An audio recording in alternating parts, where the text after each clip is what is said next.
year to have fun and to do the Olympics. And so we really wanted to focus today on people maybe are staying at home, staying local, not doing as many vacations. Camps, summer camps are shut down. So we're going to show you how to organize your own summer games at home by creating fun, friendly competition just in your own backyard. So we know that it is really important because right now, obviously during a pandemic and during the coronavirus, it's time to take initiative to mix things up and to just get fun and silly, right? So if you were listening to the podcast, Amy's number one rule and our number one rule for Family Olympics is just to have fun. So we want to have fun, get silly, provide that social connection with the people who we are with, unplugging from our electronics, getting that physical activity, as well as just the mental health of being outside, relaxing, not thinking about everything that's going on around in the world, and just having fun, getting outdoors, teaching our young kids life skills, the sportsmanship and all of the different skills that come along with being active and playing games and sportsmanship, as well as hopefully, right, creating a memory that's fun and could even maybe last for years to come in terms of creating this family tradition. And so we are going to dive deep into all of these points during our Family Olympics, so that way hopefully you feel inspired for your family to maybe host your own Family Olympics coming up this week or during the summer. Great, thank you, Natalie, for that good introduction. So let's start with Family Olympics are fun and silly. Like Natalie said, that is our number one rule for kind of this break, a little bit of a break from coronavirus and some of the stress that we've been going through right now. But we certainly know that having fun as a family is an important part of building a strong family and building a strong family identity and strengthening family ties. The research supports that families who enjoy activities together are more likely to develop strong relationships and handle stressful situations better, something that we're certainly learning a lot about right now.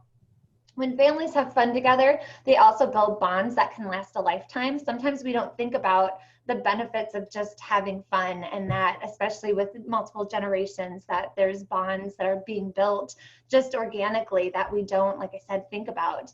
But healthy bonds teach invaluable lessons to kids, lessons like fairness and kindness and sportsmanship. Natalie's going to go into that in a lot more detail here in a little bit. Spending time doing fun activities in general helps family relationships grow. And just being silly and fun together, Jennifer talked about this in the podcast as well. Sometimes we don't take the time or allow ourselves time to just play. And so by doing that, it really generates laughter. We know laughter is good for us. People who laugh are healthier. It makes you feel better. It boosts your heart rate. It can even support your immune system. Laughter even burns calories, by the way. It helps with relaxation and sleep. It helps relieve tension. It helps relieve stress. Even pain. Laughter can help improve the mood and help you cope with difficult situations. And so we know some of the games that we talk about later on in this webinar. We're going to talk about some silly things that you can do as a family and stuff that really would be, you'd be hard pressed not to laugh at some of these games that we may suggest or some that you may come up with as well. I think something else to think about too is that something like Family Olympics can actually promote healthy habits. And so children most often look to their parents for examples or as examples. And so I think about this with habitual routine and bedtime routine. So think about, how did you learn what you do at bedtime? You know, the way in which you brush your teeth and wash your face. A lot of that came from how your parents taught you. And our health habits and our physical activity habits and our mental health habits often come from our parents as well. And so if we can do something like this as a family, especially with young kids, there's certainly, you know, this is an opportunity to plant a very valuable seed and to have this quality time and make kids recognize that quality time is important. I had the Today Show on actually earlier today. A lot of you who know me know I'll watch that in the morning as I'm getting my day started. And I think it was a rerun, but Maria Shriver was on, and she was talking about how her kids look forward to celebrating their birthdays and that she has a college-age son, but he's okay with his mom coming. And it was just kind of neat because they were talking back and forth about it. Doesn't matter that he's in his early 20s, but he knows that's important time and appreciates that time with his mom. So again, that was a seed that was planted early on in his life. But again, this is a way in which we can promote healthy habits. And Natalie and I are going to talk about that during this webinar today too, promoting healthy habits through Family Olympics, including social habits, physical habits, and even mental habits. And then too, there's the tradition piece here. You know, traditions are often developed in times of fun.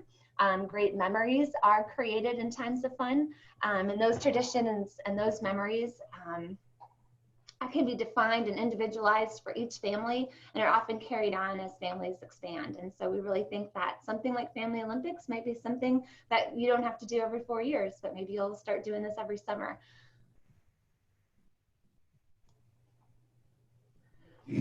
So Family Olympics provide opportunities for strong social connections. And right now, more than ever, we're hearing about how important social connections are, especially in this time of physical distancing that we're needing to do to stay safe with COVID-19. Maintaining social activities and relationships throughout the lifespan is important to health. It's important to overall well-being. We know that engaged people are often healthier, they're happier, they're less depressed. It even enhances brain vitality, which we're going to talk about as well. Social activity is good for a person regardless of who you are, how old you are, where you live, or even what you do. Being socially engaged with friends, family, and various activities throughout your lifespan has a lot of benefits. So a lot of these benefits that come with social connections include improved social skills. We think about that for kids in particular. Improved academic performance, positive attitude, it enhances self-esteem, creates a sense of connection to peers and groups, and provides a sense of community. It also reduces the risk of cardiovascular disease and a whole bunch of other health conditions. It can reduce the risk for some cancers, Alzheimer's disease, mental health disorders, even depression. Again, it supports the brain. And overall, it just helps us be happier and healthier and to lead and live happier and healthier lifestyles. So there are a lot of things that we know that can come, the benefits coming from strong social connections. And then the flip side too is that not being social can lead to depression and social isolation, which leads to loneliness, and that can negatively affect health and overall well-being. So looking at something like Family Olympics is just one of many ways that we are trying to promote and support opportunities for social connections. And even as families may not be able to be together still because of the virus, there's still ways that maybe you can connect on Zoom and video feeds and so forth. So even though a lot of what we talk about today is going to be maybe person to person or seem that way, just keep an open mind and know that we can do some of these things and still maintain some of these connections, even if it has to be virtual, at least for a little while longer. So I wrote this one, no signal. And so really this is to represent a digital detox. I think one of the benefits, one of the many benefits that we've been talking about with Family Olympics is that Family Olympics can unplug you and your loved ones from electronics. And hopefully you're going to be having so much fun that people just won't miss it. So it's funny, right? Because this is a time where a lot of us are so grateful for technology. I just talked about if you can't be with your loved ones, do it virtually. And so I don't mean to talk out of two sides of my mouth by any means. Again, depending on what your family situation is, you may have to stay connected virtually for something like this. But if you're in a situation where you don't have to be on your electronics and can get your kids away from the electronics, this is an opportunity. And so again, we're living in this time of increasing solidarity, and this is one way for us to actually join up and be together and shut down TVs and computers and iPads and Netflix, and just do so for a little bit. An hour or so a week of family time playing together can really help reconnect everyone. And I think that's really important point here, is that this is an opportunity to just have a digital detox for just a little bit.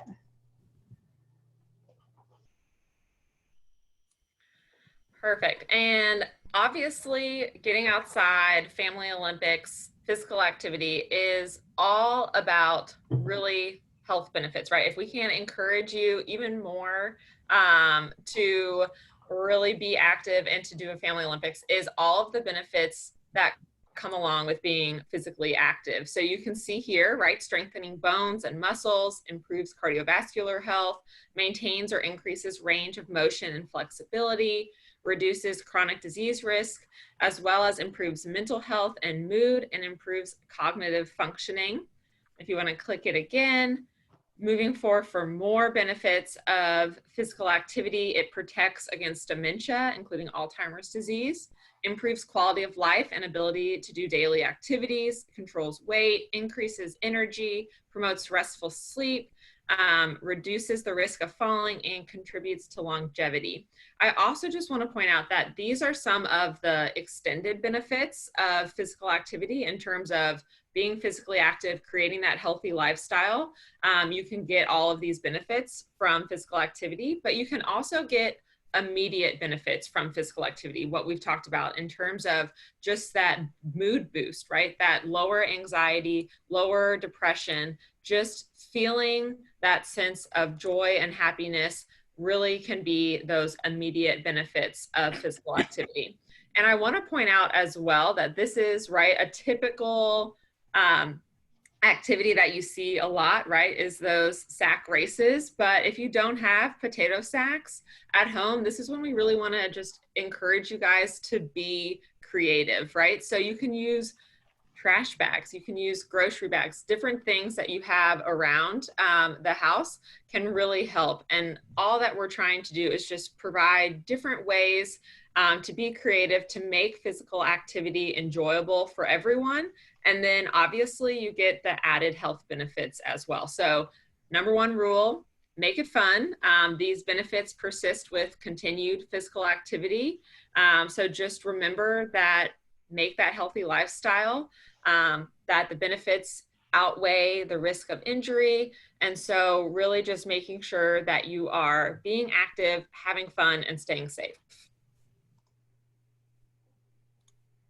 Perfect. So then I want to go over the physical activity guidelines, and basically sit more or sit less, move more. So we want to just move as much as possible. So that is really the goal. And a lot of us may be sitting more than we're used to in terms of working from home or kids being on the couch watching Netflix, playing video games, whatever it is, which is okay to have that time, but it's also important to get up and move. So move more and sit less.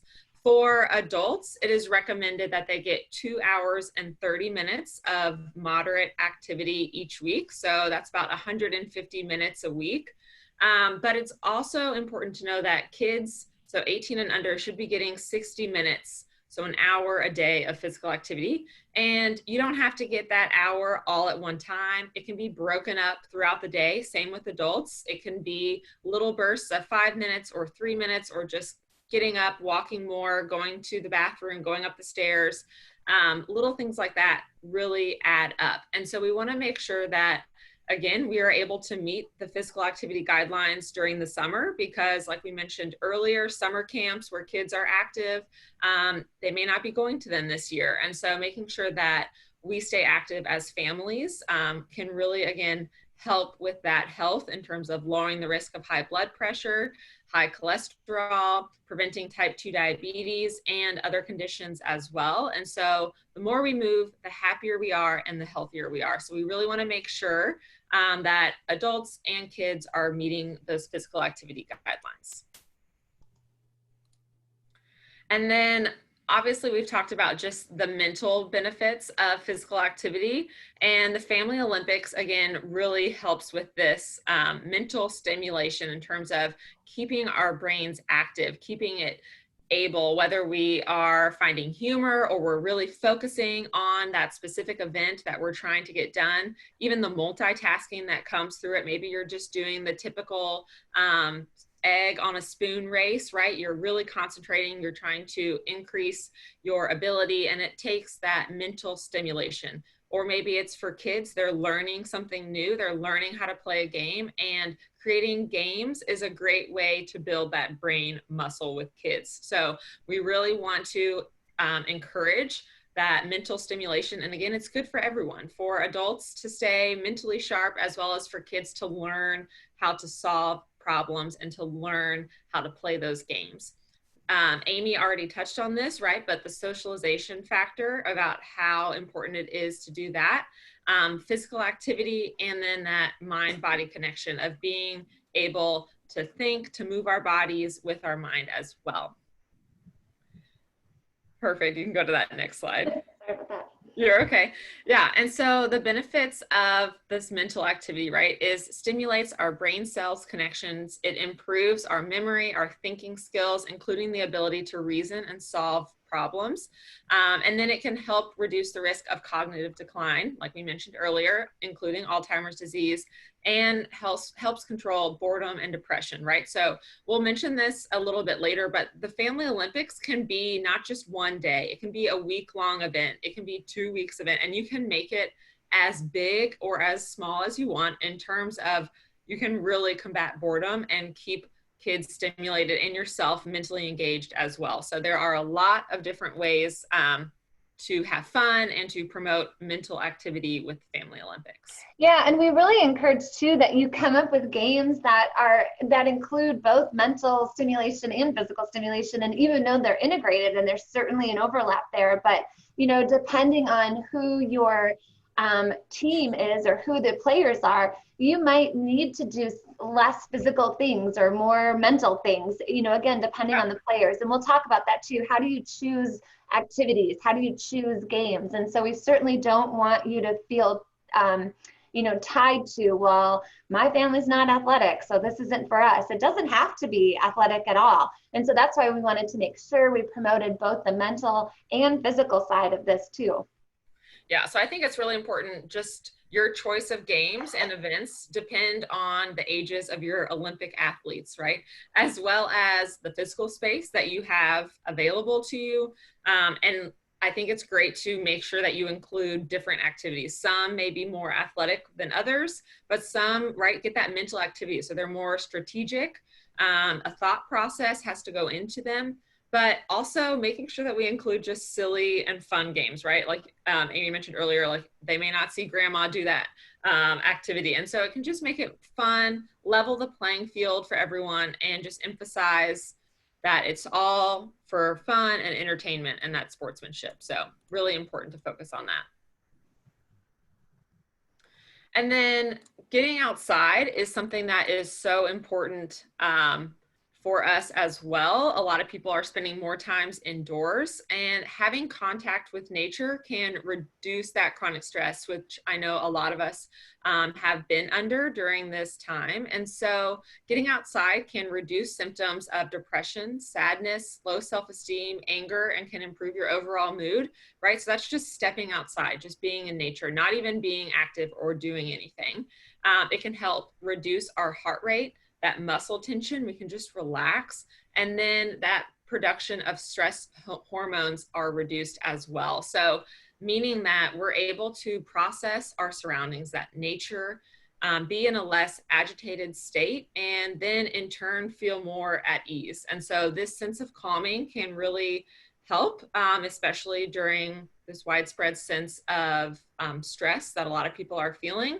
And so if possible, we encourage you to try to get your Family Olympics outside, whether that be on grass in a backyard, or maybe you have a safe driveway that people can be a part of for these games. But we do realize that nature isn't always possible. And so playing Olympics inside is just as important as well, but making sure that you maybe step outside a few times throughout the summer to get that nature in.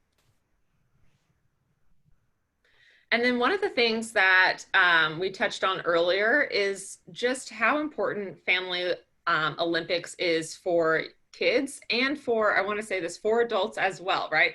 Like Dr. Hunter mentioned, in terms of being a little bit competitive, right? So it teaches life skills for all ages. I'm sure that we have all been to professional sports or college sports where we've seen adults maybe not act like adults, right? And so it's important to, again, be those role models of what positive sportsmanship is for our kids and what the life lessons that it teaches. So games teach really important skills, right? Winning a game, being able to follow directions, taking turns, being patient, and staying friendly with others while we are engaging in activity. Again, many games require us to strategize, and so it can help learn different ways of maybe having some negatives in terms of feedback of if things aren't going as well, then how do I manage that? Teaching good sportsmanship. Some kids, right, aren't born as good athletes as other kids, or there could be a big age difference between the kids involved or your Olympic athletes.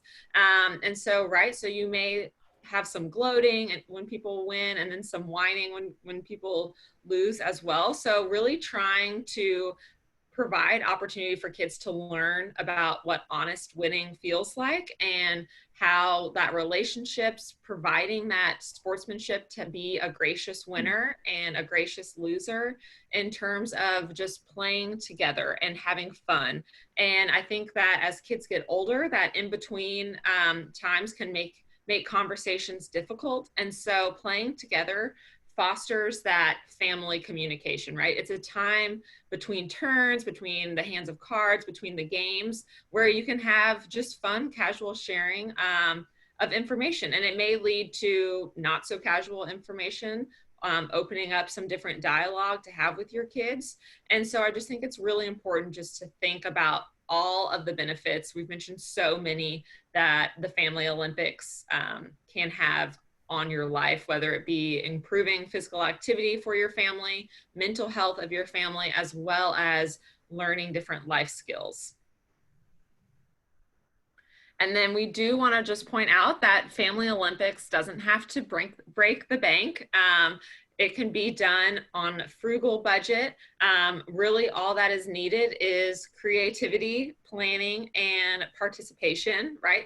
This is a chance to enjoy just simple, timeless activities like sack races, like we mentioned, whether it be a potato sack or a garbage bag, or games just needing a sponge, right? Or water guns that you see here. Simple things. If possible, if you want to elaborate with equipment, that's great as well. But know that it doesn't have to be that way. And that really we are just wanting to emphasize fun and enjoyable time with the family during your Olympics at home. Maybe you can even use a flying disc that you may have gotten in the mail from FCS Extension. That's right. You can do a little can jam, or trying to hit off a certain object with that Frisbee as well. That's right. All right. Well, we thought we'd spend the rest of this webinar talking a little bit about how to get started. And again, there are no rules for this. So please, please, please keep that in mind. These are simply suggestions, because I think sometimes if you've never done something like this, or feel like, I'm not a creative person, or I don't know how to do this, or I can't even throw my kid a birthday party, we don't want you to feel overwhelmed. So we thought we'll just give some simple steps, some simple guidelines for you to consider to make it easier for you to hopefully promote this within your family or your neighborhood too. We keep calling it Family Olympics, but maybe this is something you do if you've been quarantining with some of your neighbors or in your cul-de-sac or something like that too. So the first thing that I'm going to suggest is to choose an organizer. Sometimes I think if you've got too many chiefs, it can be a little bit difficult. So if you've got kind of one person who's taking charge, sometimes that can be a little bit easier, and then that person can delegate some tasks to some others as well. But so decide an organizer, maybe that's team captain, and then decide who's playing. Like I said, it could be your family, it could be neighbors, it could just be the kids. Really sky's the limit on who you want to do this with. I'll share, as I did in the podcast, that my family did this a few years ago. And it was with my in-laws, and they are a family, again, as I said, wonderful, wonderful people, but they're not big gamers. And so we just weren't quite sure if we were going to be able to pull this off. But again, I think it was enough outside the box and just a little bit silly, and allowed us all to play and brought us all together, that they really did have fun. So who we decided to play, again, was our extended family. And that included a range of generations in age. And so we had someone as old as 85, and then our youngest person at that time might have been 13 or 14 years old. And so again, we were just sure to have activities that would fit every person's ability. And so the next thing, and it seems simple, right? But set a date. And this is that so that people can plan. This might not be one of those things that you can just say, hey, at 3 o'clock today, we're doing this. So if you can set a date in advance and try to get people excited about it. And here are some ways I think that people can get excited. Again, depending on the number of people you have involved, you might need to assign teams. But maybe maybe you're an individual, so I'm just my own team and Natalie's her own team, or maybe you're going to have 3 or 4 or 5 people per team. Again, it's going to depend on who you have playing and what your situation is. But teams can be decided in multiple ways. You can go, teams by family, teams by household, teams boys versus girls, short versus tall, January birthdays versus August birthdays. I mean, just the sky's the limit on how you do teams. Draw straws, pick a number, whatever that might be. Get creative with uniforms. And again, this is all about getting people behind this and getting people excited. And uniforms might be intimidating to people, or you think, oh, well, that's going to be expensive. No, it doesn't have to be. So it could be color coordinated face coverings, since that's is essential right now for us with COVID-19.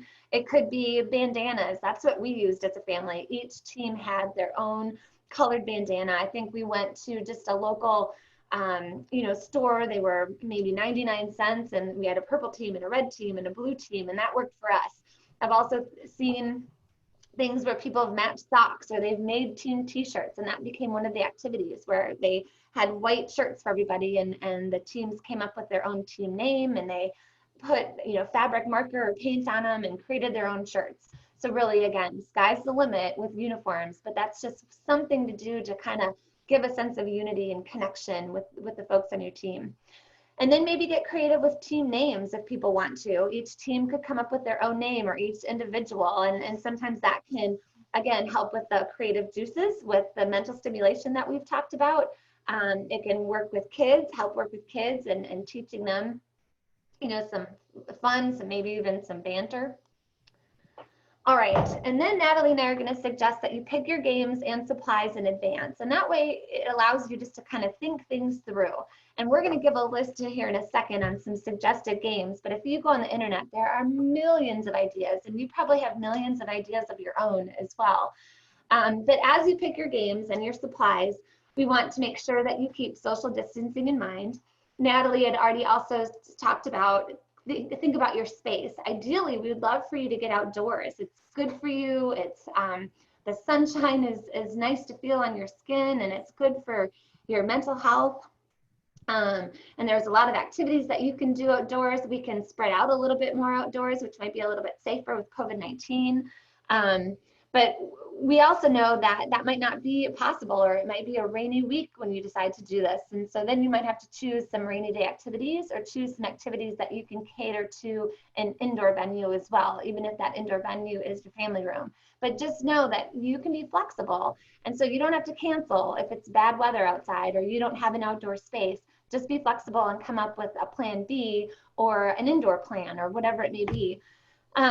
We also suggest that you have maybe multiple events. I think Family Olympics is going to be a little bit more fun if you do more than just one thing, but you certainly may just want to do one thing. Maybe one thing is all the family has it in for. But we suggest picking multiple events that can be spread out through a day or a series of days, or as Natalie said, maybe even a 2-week time period, whatever is going to work for your family and keep it fun for you all. So here's just a chart of just a few things. And again, we could have gone on and on and on. And so one of the things that I'll highlight, because we were able to give these away with Family Consumer Sciences, were these Frisbees or flying discs.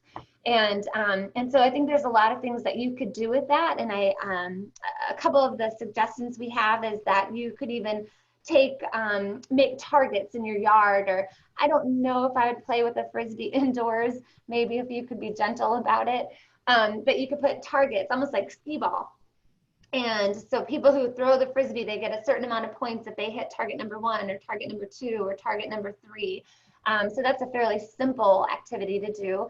Other fun and silly ones that you could do with that same Frisbee would include filling that disc up with water. And as you know, a Frisbee is not going to hold a lot of water. Run, across the yard and dump that water into an empty container. And the first team to fill up their container, maybe they win, and you're going to get a little wet, and it might be a little fun, it might be a little silly. But again, that's why we're saying there's so many different ideas and variations of games. One of the fun tidbits that Natalie gave in the podcast was that there have been 5 sports that have been a part of every Summer Olympic Games. And those sports include track and field, gymnastics, cycling, fencing, swimming. And when I learned that, I did not know that. And so when I learned that, I thought to myself, the next time that we do a family Olympics, I might try to do a variation of those activities for our family. So something that represents fencing, maybe I'll do something with pool noodles. With swimming, maybe that will be that, flying frisbee or the disc, filling it with water, but I'm going to make people wear goggles or a snorkel mask or something like that. Gymnastics, Natalie had an idea where you could either take, I think it was a tape measure, a string, or a rope, and you have people walk, on that straight line, or maybe they even have to walk backwards on it, or things like that. Track and field, there's so many things that you can do. Wheelbarrow races and the gunny sack races that you've already seen photos of. But again, things that don't need to cost a lot of money either. But then you've got traditional games as well, like cornhole and ladder ball, the frisbee toss, and hula hoops, hula hoop contests, mini golf, really depending on what's involved or what you've got in your area. That cheese puff toss, I'll just give that one a shout out because I thought it was so silly. I saw it at a birthday party for kids, and what it is you put a shower cap on and you put either whipped cream or shaving cream, just something kind of sticky on top of the shower cap. And then you've got your partner who stands so many feet away from you, and they throw cheese puffs at your head. And then whoever has the best cheese puff wig at the end, they win. So again, just silly things for families to do. And as Natalie kind of laughed, and I said it in the podcast as well, and when you see grandma doing something like this that might be out of her norm or her box, grandma's going to be having fun and you're having fun, and it's just a really neat opportunity for multi-generations too. Again, some rainy day and evening activities examples might include bowling. Maybe you're going to go somewhere if you're able and if places are open, but you can also create your own bowling alley down a hallway, and maybe you do it indoors. I saw something where you can put glow sticks in water bottles and shut the lights off, and I thought that is really fun and clever. But then, again, some of the traditional games, if you have those around, darts and foosball and pool. I know on one of our rainy days with our family, we did a Pictionary contest, and that was really fun. So again, we stayed in our teams and just played the game as you normally would. Other ideas, doing a wine tasting, doing a top kitchen. Again, it doesn't always have to be really physical, depending on who your family is. And so if you've got ideas too, maybe people could write them in the chat box, because like I said, there's thousands out here. These are just a few that we came up with or have seen or if someone has told us about or we've done. And then you also need to set up a point system. So, and this is kind of what Natalie talked about as well. This is that friendly family competition, or as Dr. Hunter suggested too in her family, they get a little bit too competitive sometimes, but that's okay. We can learn from that. But again, this is going to depend how your point system is set up. It's going to depend on what kind of teams you have. So maybe if you have 2 teams or individuals who are playing, you assign each event a certain number of points, and then whoever wins, they get the points, and whoever lost doesn't get any points. If you have 5 teams, which is what my family had, we assigned points for every event. And so every event, whoever got first place received a certain amount of points. So let's say that was 10 points. The second place team got 7 points. The third place team, got 5 points, and so forth. And so that way there was a tally at the end.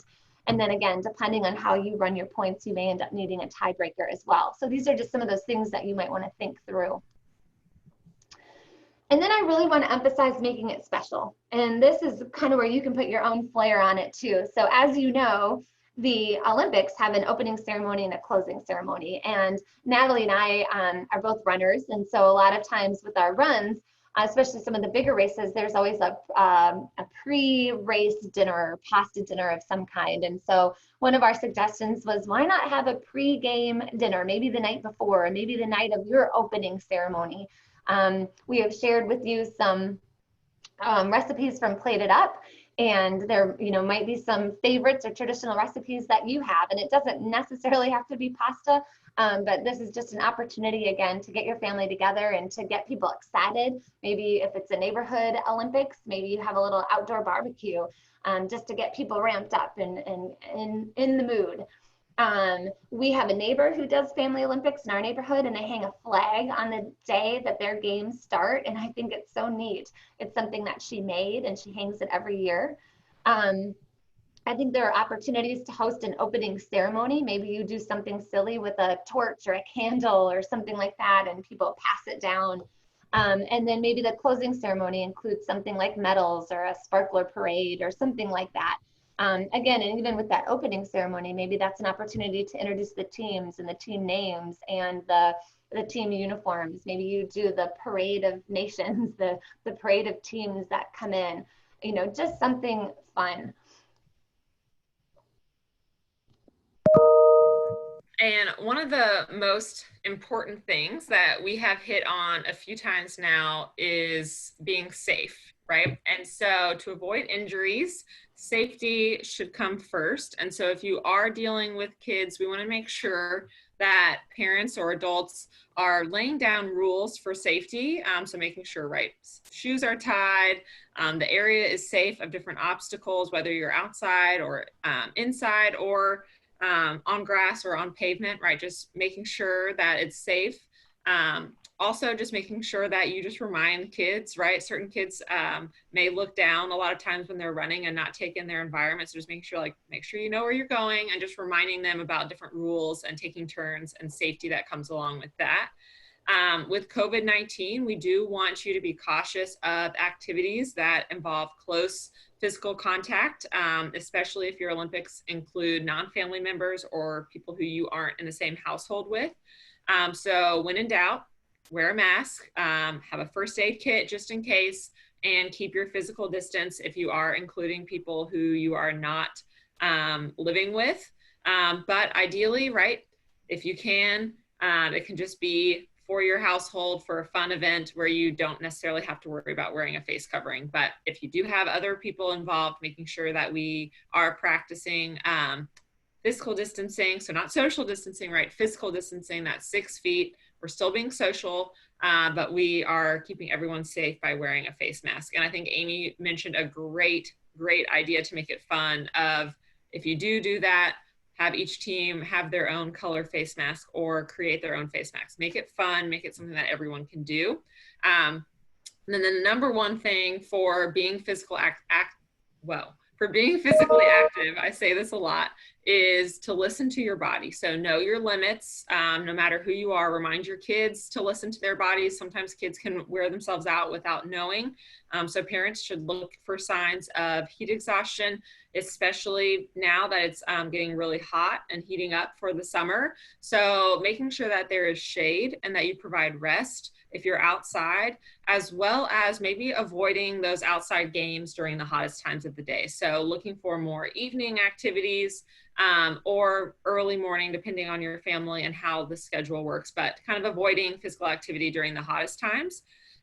As well as just increasing that cool down and hydration break. So maybe you do a few games or one game and then you take a hydration break, and it can be a fun, like it's a sports water break, we got to go stay hydrated, team water, all of that. So you can make it fun, and you can make fun, healthy hydration snacks. We've done a lot of different webinars and topics on those. So you can put fruit in it, you can make it fun. So just when in doubt, listen to your body, wear a face mask if you're involving other people, and practice that physical distancing. And then of course, making sure that safety is being observed.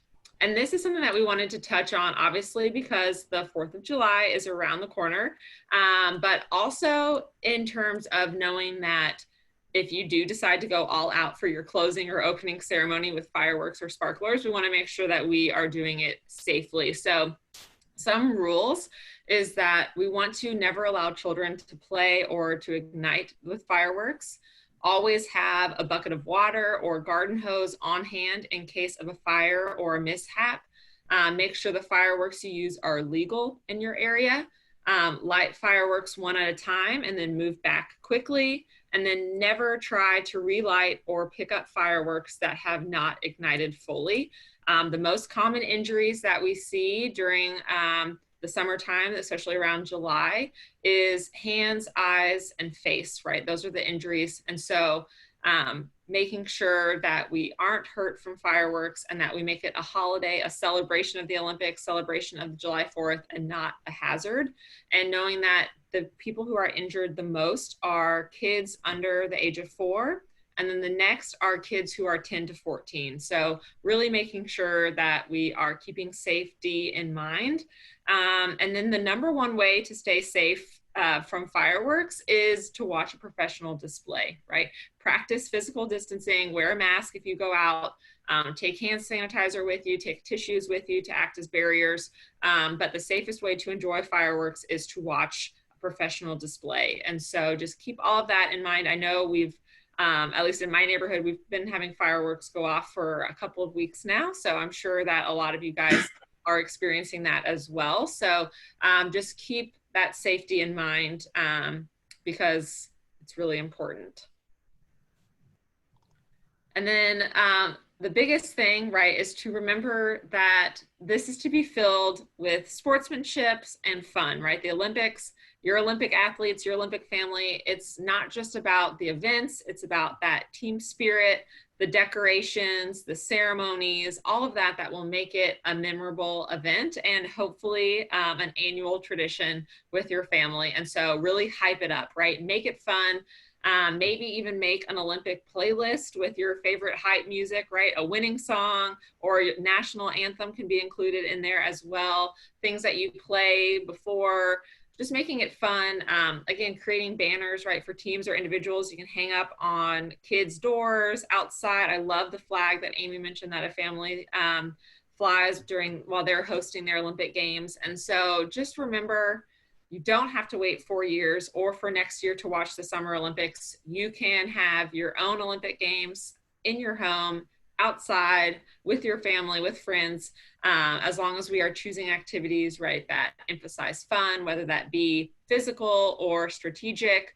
I think one of the things that popped into my head that no one's mentioned is we actually did this with my family of doing Sudoku challenges, right? Everyone got the same puzzle and seeing who can solve a Sudoku puzzle the fastest. Some were a little more frustrated than others with that. And so again, there are just tons of different events that people can do that emphasize fun for everyone. And maybe people get to pick their own favorite event because for some people, Sudoku may be more fun than others, but everyone takes turns in picking an event. And so it's all about fun. And we want to, oh, go ahead, Amy. Yeah. No, I was just laughing. I was going to say, everybody, if Natalie and I had a nickel for every time we've said the word fun in the last 40 minutes, we would be wealthy women. But really, that's on purpose because we really do. We need a break right now from what's been going on. And this is an awesome opportunity to have a break and to do something that's really worthwhile and to do something that's memorable and to bring people and generations together and to really, you know, stimulate us physically and mentally and just kind of emotionally right now too. But I was laughing at our word fun and how much we've used it. We should have had someone keep count. That could have been a game, an Olympic game. How many, who says fun the most? Yeah. And so we want to keep up the fun. And so some of you guys may have participated in our 5K in May, but it was a huge success. We had a lot of people come out from across the state of Kentucky and participate. And so we are bringing it back to wrap up our Sizzlin Summer event. And so through the month of July, we are going to be working towards a virtual 5K or 10K. So this is player's choice. You get to decide, right? We get to decide to make it fun for ourselves. So maybe it's a 5K because for the 5K in May, a lot of people, that was their first 5K that they've ever done. So maybe you just want to stick with that comfort zone. You know you've done it before. Maybe you want to try to get a better time, or maybe you want to try and have it a little bit more enjoyable. Or maybe you want to up the ante a little bit and you want to do that 10K. You want to double the distance. So a 5K is 3.1 miles and a 10K is 6.2 miles. So that's what we're looking to finish at the end of July.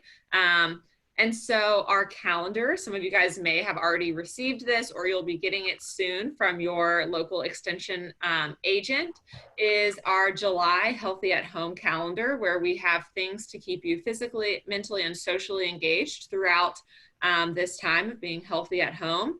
And so the July calendar is actually designed to help you train for our virtual race weekend, which is going to be hosted July 31st through August 2nd. And so on the July Healthy at Home calendar, you'll see a training plan. Again, it's just a plan, so feel free to alter things, listen to your body as always, modify as needed. But you'll see ways that you can train for a 5K or a 10K, depending on what you decide to do. So all that we will have for you to do is to have a virtual finish line. So if you participated in the 5K in May, we did a registration and then a virtual finish line. But for our Sizzlin Summer 5K or 10K event, all we have is a virtual finish line that you will fill out. It's a survey, just we'll ask a few questions, and it will have, you'll put your time for your 5K or your 10K, as well as an opportunity for you to share a picture with us if you are open to that as well. So again, all about fun, all about staying active, and just enjoying the summer months, getting outside a little bit and training for a 5K or a 10K. And Natalie, I have a question. Yeah. Do people need to run or walk the 5 or 10K, or can they bike it or swim it, or are there rules? Swimming would be difficult. That is a long swim. I can note to that. But up to you. So yeah, it is player's choice. So you can bike it, you can rollerblade, you can walk, you can run, whatever you prefer. You can push strollers. We had a lot of people involve their families. And so it's just a fun way to get out. And we really wanted to wrap up our Sizzlin Summer program with something fun at the end. And so putting it all together is that 5K or 10K. And for our first 500 finishers, we are going to give a UK sweat wicking towel. So they're really cute blue towels with the UK logo, because we know it's hot out there, right? So we want to make sure that we are staying safe, and we will have that sweat towel for you. And you can pick it up from your local extension office after the race. We'll email out to you if you were one of the first 500 finishers. So. And how can people access that virtual finish line? Is it only through social media, or how can people get to that? We will send it out through social media. Our local agents will have that out as well. So that will be something that will go out that last week of July, so that people will have it. And it will only be open for that race weekend. So it's a virtual race weekend. So you can only finish and fill out that Qualtrics form during July 31st and August 2nd. So there is that deadline. So you have to make sure that you fill it out during the race weekend. Great question. So we really encourage everyone to get out and do that 5K or 10K. It's up to you.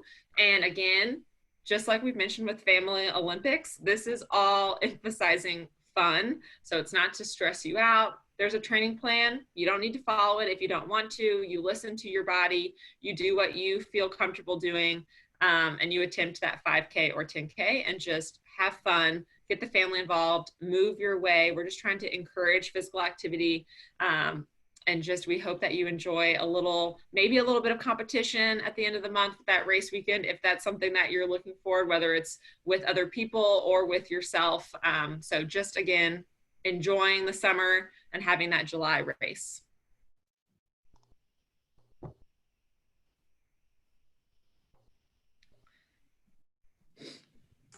All right. I don't know about everybody else, but I have had fun today. So we can add another fun tally mark there. And I know it's bringing back memories and making me remember times when my children were small, that we would have fun and games in the backyard. And I know that we will do that again as our granddaughter gets a little bit older. I also wanted to mention that I have family that live all across the country, actually across the world. And we have had some of these Family Olympics virtually. And so each family has done their own thing in their own yard, but then we've had competitions between each of the families in the different locations. So that's engaging people who might not be around. I am watching the chat box on Zoom, and I'm not seeing any questions, but if you have any, feel free to put them there.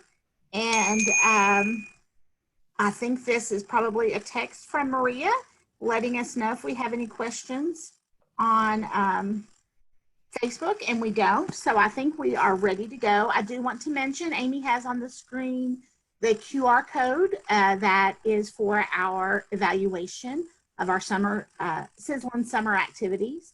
So you can scan that code with your smartphone and go right to an evaluation. If you don't have a QR scanner on your phone, then if you'll just enter that bit.ly link there into your browser, and it looks like there's a space after the R before the underscore, and there is not. So don't try to put a space in, that won't work. But you can go ahead and answer the questions there as well. We just want to get a little feedback so that we make sure that we're bringing you the best information that we possibly can. So with no further ado, I want to thank Amy and Natalie for this fun program today. I know that everybody will be ready to go out and host their own Family Olympics this weekend and enjoy some of that 4th of July festivities. Thanks for joining us. Thanks, everybody.